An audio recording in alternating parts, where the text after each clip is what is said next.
My name is Celine, I'm 25 years old, and I'm single. I don't have a full-time job, and honestly, I've been a bit of a homebody since middle school.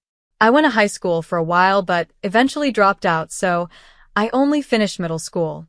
Since then, I've been living with my parents, working part-time, and picking up small jobs online whenever I can. I have an older brother named Maddox, who's 3 years older than me. He's everything I'm not, great at sports, popular, and super outgoing. Maddox never really wanted people to know he had a sister like me. He never brought friends over, and even when I bumped into him and his friends somewhere, like at the convenience store, he'd act like I wasn't there. At first, it hurt, but eventually I just accepted it and stopped caring. When he went off to college and moved out, it was kind of a relief for me. I didn't have to think about it anymore. Then recently there was news about him getting married. He was almost 28, so it wasn't a shock to anyone. Not long after, we heard he was bringing his fiancée over to meet the family, and since I was home that day, I decided to sit in on the visit. When Maddox walked in with our parents already seated, he seemed a little thrown off when he saw me there. "Hey, I'm home," he said, giving me a confused look. His fiancée walked in behind him, all smiles. She didn't seem to pick up on Maddox's surprise and introduced herself warmly, though when she glanced at me, I could tell she was silently asking Maddox, "Who's this?" It was pretty clear to me that he hadn't mentioned he had a sister. "Thanks for coming," my mom said, getting up to introduce herself. "I'm Maddox's mother, and this is his father," she added, motioning to my dad. His fiancée, Eloan, smiled politely and greeted them both, though I noticed she still seemed puzzled. Neither of my parents said a word about me. It's always been like that between us. When we were younger, they'd constantly compare me to Maddox, asking why I couldn't be more like him. As we got older, it got worse, with them calling me names like useless or a leech. Even now, they were happy to pretend I didn't exist. At one point, my mom got up to get more drinks. As she passed by me, she leaned in and whispered, "Why are you here? Go back to your room." I had hoped this meeting would be a chance to bond with my family in my own way, but it seemed I'd only made things awkward. I couldn't just walk out, so I stayed where I was. Eloan finally introduced herself, as if nothing had happened. She was my age, 25, but she was beautiful, graceful, and had this air about her that made me feel out of place. Maddox looked irritated, probably wishing I wasn't there. He introduced her to our parents, but it was like I wasn't even in the room. Once the conversation moved past the wedding plans, everyone began to relax and chat casually, except Maddox still didn't acknowledge me. Then, Maddox finally spoke. "So, what do you do, Celine?" he asked, looking at me for the first time. Before I could respond, he quickly cut in, "Wait, Eloan, you don't need to talk to her." Eloan looked surprised, and so was I. But before she could say anything, my mother added, "Yes, don't bother. It's not worth it." "Yeah, don't waste your time," my father chimed in. "She's just a relative by blood, nothing more." It was like something inside me broke when I heard those words. A stranger? I should have known. It hit me then that any hope of getting close to them had been foolish from the start. The rest of the meeting continued, as though I wasn't there. Not long after that, my brother and Eloan got married. They started building a house together, and it wasn't long before they finished. My brother had a good job at a well-known company, and even though he was still young, he made a decent salary. Eloan had already quit her job and was preparing to be a stay-at-home wife. When their house was completed, we got an invitation to a housewarming party. It was going to be a small event, just a few of Eloan's relatives and some of my brother's work colleagues. "Time flies," my mom said when the invitation came. "We need to get them a gift for the new house." "It's not like we need anything fancy, we're family," my dad said, flipping through the invitation casually. That's when I noticed something. Only my parents' names were on the invitation. Mine wasn't mentioned at all. My mom noticed it too, but tried to play it off. "Celine's coming too, right?" she asked. But I didn't care. After the way they'd treated me, it was clear I wasn't really welcome. "No, it's fine. I don't need to go," I replied. "No, you're coming," my mom insisted. "I'll make sure of it." So I ended up going. The day of the party, it started raining suddenly. My parents and I took a taxi to Maddox's new house. When we arrived, my parents immediately jumped out of the taxi and rushed toward the entrance without waiting for me. "Pay for the taxi," my mom said before hurrying off with my dad, leaving me to deal with the driver.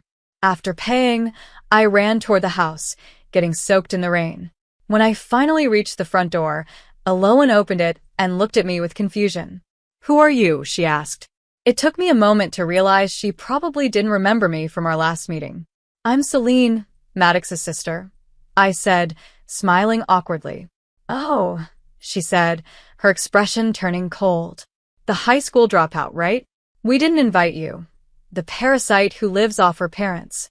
Aloan said those words casually, with a smile on her face. Just then, my brother returned after showing someone inside and spotted me. He frowned in disgust. "Why are you even here?" he muttered. Aloan turned to him, her voice firm. "Hey Maddox, I told you not to invite her. Why is she here?" "I don't know either," my brother shrugged, looking annoyed. It was clear my brother hadn't wanted me there in the first place, and now Aloan's attitude had completely changed once she learned who I was. In a way, she was even worse than my brother and parents. I hesitated and asked softly, "Would it have been better if I didn't come?" "Yeah, you're a nobody. Someone like you who didn't even finish high school doesn't really count as having any education, right?" my brother sneered. Aloan nodded, adding, "Could you leave the property quickly?"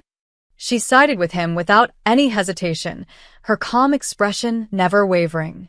It was unsettling how composed she was while saying such cruel things. "Understood," I replied, turning around immediately. By this point, the taxi we had taken was long gone, and since the house wasn't on a main road, I knew it would be tough to get another one. I didn't have an umbrella, so I had no choice but to walk, getting drenched in the pouring rain. As I walked away, I could still hear Aloan laughing behind me. Eventually, I made it back home, soaked from head to toe. My parents came in later, looking like they'd had a great time. They barely glanced at me before my mother asked, "Why did you leave so suddenly? Couldn't even call a taxi back? You're so useless." "I'm sorry," I lied. I suddenly had a stomach ache. My mother scoffed. "So, you just left on your own for that? You're hopeless. Make sure you give the gift later. You're an adult after all," she snapped. My father chimed in too, acting as if I was at fault. I had brought a gift for the party, but in all the chaos, I left without giving it. I wanted to send it by mail, but I didn't know my brother's address. I thought about asking my parents, but things were tense, so I decided to message my brother directly. "I want to send a gift. Can you tell me your address?" I texted him. His reply came quickly. "I don't give my address to strangers." I sighed, staring at my phone. Was this how he really felt? Did he enjoy lording it over me, even when no one else was around? It wasn't just about not wanting to introduce me to others. It was about treating me like I didn't belong in his life at all. I started to wonder if it wasn't just my brother sending these messages. Maybe Aloan was typing them too, laughing while they both mocked me. Either way, it was pointless. I gave up on sending the gift. Their housewarming party, my brother, and his wife. None of it mattered anymore. That was the moment I decided it was time to leave home for good. I realized there was no way I could ever fix things with my family, and it was time to live my own life. I didn't have a steady job, but I had saved enough from my part-time work to rent a small apartment. It wasn't much, but it was enough for me. To make ends meet, I decided to try streaming videos in my free time. I had always enjoyed watching streams as a hobby, and I had a knack for spotting trends among popular streamers and figuring out how to increase views. When I started streaming myself, it took off faster than I expected. Within a few months, I was making tens of thousands of dollars, more than enough to cover my expenses. As the money grew, I decided to invest what I didn't need for daily living. Those investments paid off, and soon I was able to start a small business importing and selling goods. I was finally busy in a way that felt meaningful, and for once, I was truly happy. I didn't have anyone breathing down my neck, complaining about how I spent my time. Life was good. Then, out of the blue, a few months later, I got a phone call from my parents. We hadn't spoken since I left home. "We need your help with Maddox," my mother said bluntly. "Why?" I asked, genuinely curious. What could have happened to my brother, who had just built a new house and seemed to have everything together? My parents hesitated before explaining. It turned out that after moving into the new house, my brother had started hosting a lot of parties, mingling with all kinds of people, his bosses, clients, and Alohan's friends. One of those acquaintances introduced him to a big investment opportunity. Eager to make more money quickly, my brother jumped at the chance and ended up losing a significant amount of money. I was stunned. My brother had a good job. If he had just continued working and living sensibly, none of this would have happened. Who convinced him to invest? I asked. It was one of Alohan's friends, my mother replied. It's not a scam, though. How much does he need? I asked, even though I already knew the answer would be bad. The number my parents gave me was shocking, an amount no regular employee could pay off easily. My heart sank as I asked the next question, dreading the answer. Did you also invest? I asked slowly. After a pause, my parents admitted they had. They had gotten pulled into the same scheme. I can't come up with that kind of money, I said flatly. I'm sorry. I tried to end the call, but my mother's voice stopped me. We're your real family. You have to help us in times like this. Real family? It was a bit too late for that. I'm sorry, but I'm busy. Besides, aren't I just a stranger to you? I said before hanging up. Somehow, they found out where I worked, and not long after that, they showed up at the office of my company. I was in the middle of a business meeting when my secretary came in. Ma'am, there are guests here for you. They say they're your family.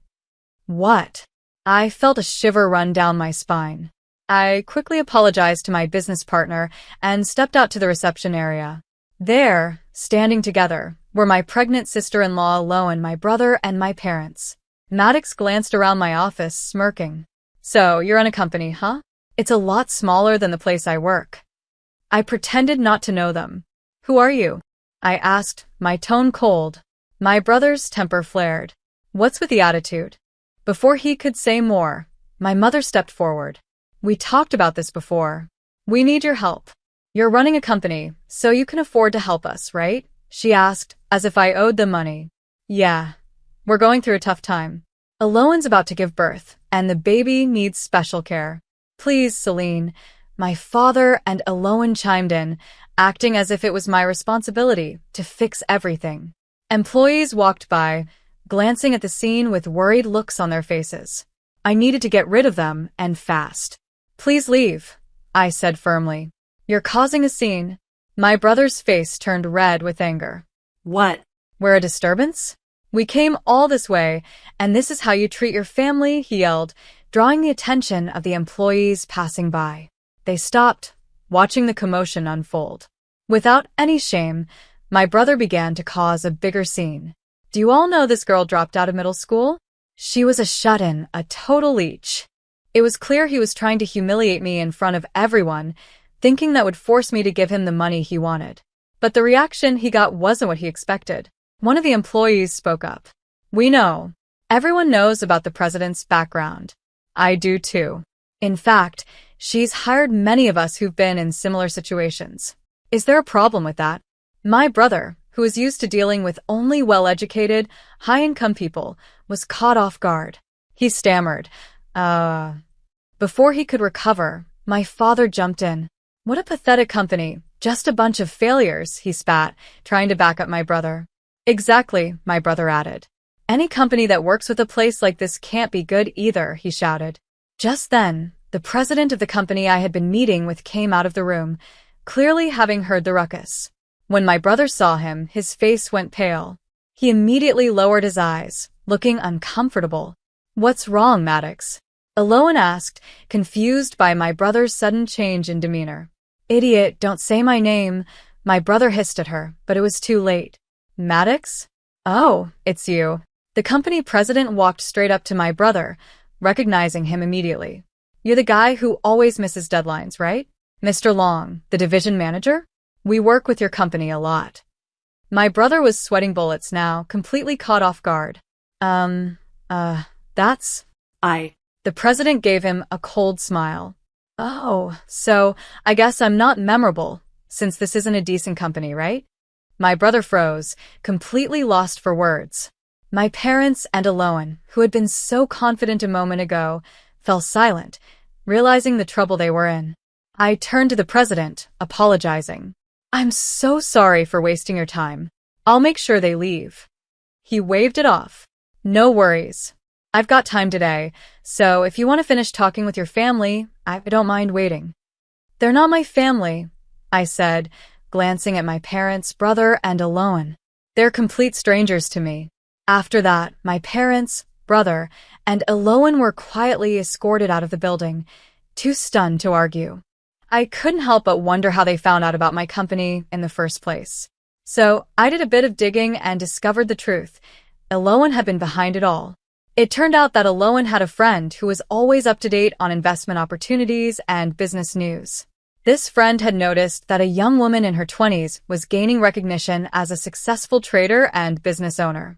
When Aloan saw a photo of this woman in the media, she realized, to her shock, that it was me, the very person she'd written off as a dropout and a failure. She had shared the discovery with my brother and parents, and they all plotted to ask me for money. Since I didn't answer their calls and hadn't responded after their initial request, they decided to confront me at my workplace. I had been treating them like strangers for a long time, and this only solidified my decision to cut ties with them for good. But something about Aloan still nagged at me, so I looked into her a little more. That's when I uncovered an even darker truth. Aloan's friend, the one involved in the failed investment, was actually her ex-boyfriend. And as it turned out, they were still involved with each other. Even more shocking, the child Aloan was carrying wasn't my brother's, it was her ex-boyfriend's. When my brother found out, he was devastated. Everything in his life had been a lie. Not only had Aloan been cheating on him, but she had also been extracting money from several other men, all under the influence of her ex-boyfriend. Unsurprisingly, my brother and Aloan ended up getting divorced. Aloan was arrested, along with her ex, but unfortunately, none of the money they stole will be recovered anytime soon. After the incident at my company, things got even worse for my brother. His reputation at work took a hit, and he was eventually transferred to a dead-end position. Frustrated and embarrassed, he resigned. He couldn't handle the financial mess he was in, and the stress only made things worse for him. Meanwhile, my father also ran into trouble at work. His boss had overheard him losing his temper with a subcontractor, and after looking into his behavior, they discovered he had a habit of making disparaging comments about people who hadn't graduated from prestigious schools. He was fired shortly after. In the end, both my brother and father lost their jobs. With their income gone, my so-called family still tries to contact me, begging me to let them move in with me. But I've made it clear that I have no intention of ever letting them back into my life. I even had them banned from my company building so they can't show up and cause trouble again. Despite everything that's happened, they still say things like, "We're family, right?" But my answer is always the same. "I don't know you. You're strangers to me." And that's the only response they'll ever get from me, no matter what.